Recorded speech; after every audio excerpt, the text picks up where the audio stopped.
Jimmy was a Muslim who grew up in the UK. He's a friend of mine. He's a gem, a gay ex-Muslim. In a conversation which I'm about to share with you, we discussed the conflict that ensued between his inner values, the values of the society around him, and what was being taught in the mosque. Here's a conversation. So you come from a Pakistani family. I guess you grew up in London, is it? Yeah, so it's kind of just I guess, quite a typical story where my mum and dad were from Pakistan, and then my dad came here first and immigrated, and then started working. And then when he had enough money, my mum came over to come and join him. And then all of me and my brothers and sisters were born here, and very much into a South Asian community. So I think, when my parents came here, racism was really, I guess, at its peak in many ways. So my dad still talks about when there were signs that were like no blacks, no dogs, no Irish. That's the Wow. kind of world that he came into. And often he would try to pretend, actually, because he's really fair-skinned, that he would pretend that he was Irish. Yeah, just wouldn't talk when people were showing him around the room and stuff, so that he would get a room, because actually being Pakistani was even worse than being Irish. But that meant that ethnic minority communities often congregated together because there was a safety in being around other people who were like yourselves. So with that, I guess comes the standard diaspora things, which is this ability or this desire to really hold on to the culture and community of the host of the country you've emigrated from, and bringing that to the country that is the new country you live in. So we grew up in a Islamic household. It's quite conservative. Like nobody was wearing a hijab or but my parents, my mum would wear a dupatta, which is kind of like the Pakistani scarf, and yeah, that was. But all of that was whilst I was living in an Islamic conservative house.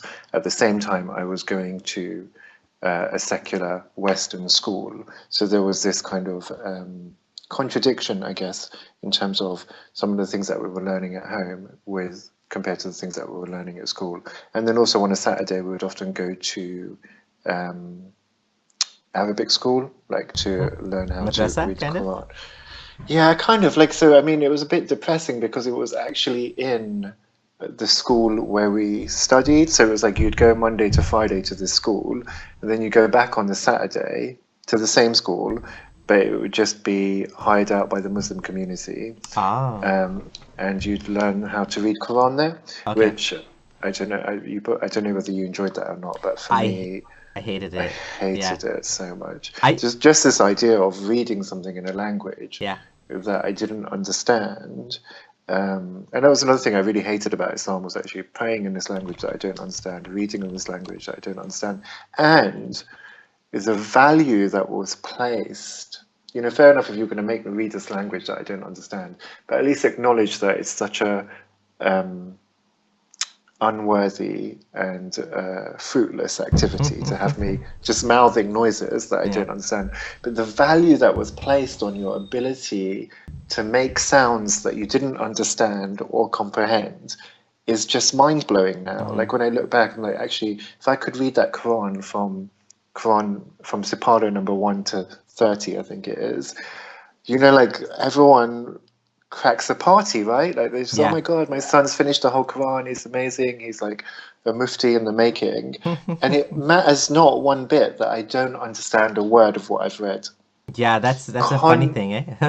It's crazy. It's crazy. Conversely, I could read like, I don't know, a whole book on evolution, which I could understand every single word, and it's not given the same credibility. Or I could read an amazing literary English work, and it wouldn't be given the same gravitas in terms of just making sounds that I don't even understand. Did you Yeah. did you get some sort of gift when you I mean I know my one of my family members one of the kids memorized actually is getting close to completing to memorize the Quran and he's getting all sorts of bribes like a Nintendo Switch and like expensive stuff that he wouldn't normally get for his Mm, age and so mm, there's this like massive emphasis and like in the family gatherings it's like oh yeah yeah. beta memorized 50% of the Quran. Everyone's like mashallah, so Mm, amazing.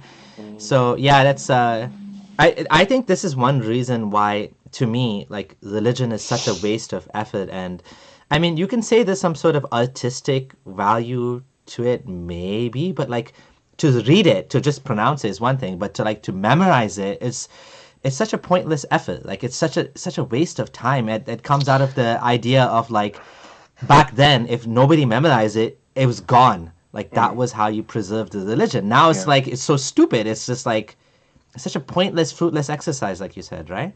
Well, I think it wouldn't be so fruitless if you understood the language you were memorizing, right? So if there's teachings that are all about being good to your elders and being kind to your neighbors and loving each other, and somehow you're picking that up from the Quran when you're reading it. And for me, those teachings didn't necessarily come from the Quran. Actually, they came from my parents telling me that God said you should be good to your elders and good to your neighbors and good to your brothers and sisters and all of that sort of stuff, and you should give charity. So I don't really know the content of the Quran as many other ex-Muslims do in terms of understanding what every chapter and verse is about. I don't. I read it in a language I didn't understand, and actually I swindled my way through. So what I did was I learned probably the first 10 pages of Sipara number one off by heart, and then I knew where to place my finger and what sounds to make. So every time somebody would ask me to read, I would grab it and they would, and then I'd just start making the noises by moving my hands across it, and knowing that when my finger reaches here, this is what the noises I have to make. When it reaches here, I have to make these sounds. I probably recognized the word Allah by that point, yeah. And but then one day, one of the mullahs at the front of the mosque pulled out Sapara number 3, opened a random page because he's cottoned on to me, opened a random page and said read, and I was unable to do so, right? And I'm sure that's what Muhammad must have felt like in the cave when the angels came to him. Read. So yeah, and so I just thought that actually, what is the value in this? Like, if I'm learning something in a language I don't understand, I don't even know what I'm saying, it's still not teaching me anything. So even if there is something good in religion, like it's something altruistic, I'm not picking that up from enunciating words that I don't understand the meaning of. So for me, it was a laborious thing every Saturday to go to this school. And then also when during Ramadan, when you do Tarawih prayers, like when you stand for like what seems like eons to do these prayers in the evenings after fasting, and it was just like, what the hell are you talking about? I don't understand what you're talking about. It's in a language I don't understand. I'm bending down, standing up.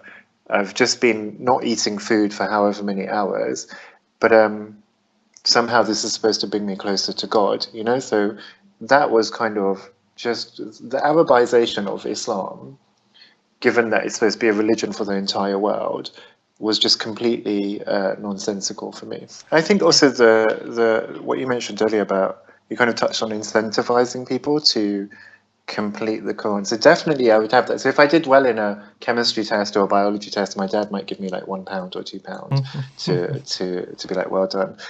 Similarly, if I finished a Sipara, I would get like £1 or £2. And so then I got to this point where I realized it was quite lucrative to lie about finishing a Sipara. And I remember like the first time I lied about like about doing my prayers, like dad would be like, have you done your prayers? And really, I just wanted to play Nintendo or something. And so the first time I lied, it was like such a big deal to say, yeah, I've done my prayers, but I hadn't actually. I'm You. laughing because about the third time my dad figured out and gave me a good slap, like because he was like, don't lie about religion. God is watching you. And yeah, so there was definitely this incentivizing to finish the Quran. But again, that didn't really seem to. I just think actually, if I was going to propagate a message to people, I do it in a way that's accessible to people. Like if you want to work with an audience of whatever audience is, whether it's a labor force or whether it's an audience that is watching a show, engagement is key really to things being done well. Once people are engaged with something, they spend more time on it, they spend overtime on it. But without having that sort of engagement, you really get people who ended up like me, like hating, going through this this activity that just feels like a chore. And I think, when people used to say, "Oh, Islam is perfect," I did used to wonder that actually I felt like, an intern doing a communications and marketing internship would have a better communication strategy than Allah did. Which was kind of like, really, like, how have you using this word perfection? It seems to have been warped, because if something is perfect, it means that everything about it cannot be improved. Which was kind of like, so when people say Islam is perfect, and I think, but you're teaching the world to read in a language they don't understand, and you're saying that's mandatory, that's not really perfection at Yeah, all. yeah, absolutely. Like, And I think that's one of the worst things that Muslims can do, is run around saying Islam is perfect, because all you have to do is find one thing, like the communication strategy, that could be improved, and then it's clearly not perfect. So when I was Muslim, I didn't have the presupposition, or that wasn't something that I developed. It was given to me. Yeah, it was given taught. to me in the same way that I breathe. Yeah, it was just something that came from birth, actually. So from, when they were whispering the kalima in my ear from when I was born, through to everything from when I would have to say my kalima before I ate food, from when I would have to say alhamdulillah after I sneezed. Like, Islam was just bread and butter and oxygen to me. So people don't necessarily choose that Yeah. presupposition. It's handed to them, and inculcated or indoctrinated from their birth, so that's the paradigm that they exist within. So I think from now, this position that you and I are in, where we like, actually, look, it's so simple. If you just don't think that it's perfect, you don't have to twist these words. But at the time, that wasn't necessarily an option, even though it didn't make sense. Part of me was like, this is a failing in my understanding. Yeah, that I don't understand it. But also, some of this is definitely ex-Muslim thoughts about, the development opportunities in its communication strategy. They weren't apparent when I was a child or when I was growing up in Yeah. Islam. It just didn't really seem to make sense in certain ways. But that didn't mean that Islam was wrong, ever. In fact, actually, Islam was always right. Islam was always right, especially when it came into conflict with the West. So if I didn't understand, so like evolution or something, trying to make that make sense, I would have to try and take a Islamic perspective. And in my head, I was like, okay, well, evolution, if it is real, it must be because God started the world and then let evolution happen. Yeah, yeah, That's why we have evolution. It's because Allah made it so in His yeah, perfection. yeah. Yeah. If you enjoyed that clip, be sure to check out the full conversation. We discussed a lot of interesting and quite heated topics, including how to deal with extremism in the Muslim community, anti-Muslim hate, sexual harassment in the UK, and many other things. Be sure to check it out. If you're enjoying this channel and you would like to support me, please check out my support options below. Thank you so much, and stay tuned for more videos from Abdullah Samir. This is Abdullah Samir signing out.